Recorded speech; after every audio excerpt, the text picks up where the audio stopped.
From the moment his meeting with Ukraine's President Zelenskyy began, Do you believe you can convince Vladimir Putin to end the war in Ukraine?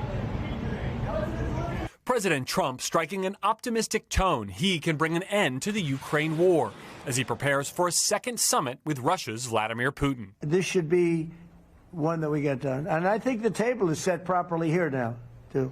And it'll be a great honor. Zelenskyy praising President Trump's Mideast ceasefire deal, suggesting it's a good sign. My congratulations with your successful ceasefire in the Middle East. Thank you. I think this is the momentum to finish Russia's war against Ukraine. I think we carry a lot of momentum, a lot of credibility. Getting Middle East done was very important. Nobody thought it could be done.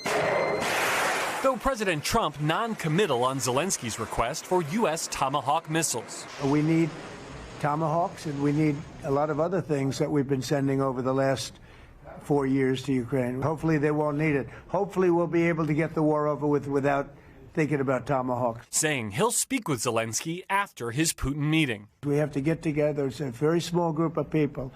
It's the president, and the president. Okay, 3 presidents.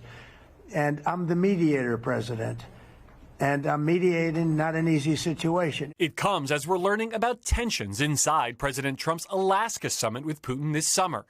Putin rejected President Trump's ceasefire proposal, delivering what a source familiar with the meeting told NBC News was a rambling historical speech.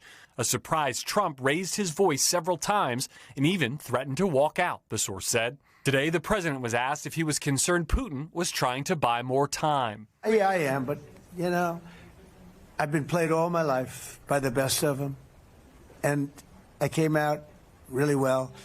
So it's possible, yeah, a little time. Is your gut instinct? It's all right. But I think that I'm pretty good at this stuff. I think that he wants to make a deal. All right, Garrett joins us now. And Garrett, you have some new reporting tonight on those Tomahawk missiles? Yeah, Tom, 2 senior White House officials tell me the president was already leaning against providing those missiles before today's meeting, and that nothing he heard from President Zelenskyy changed his mind. The bottom line, those officials say, is that the president believes providing those missiles would prolong the war, and he doesn't want to go that route.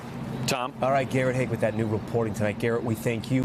We thank you for watching. And remember, stay updated on breaking news and top stories on the NBC News app or watch live on our YouTube channel.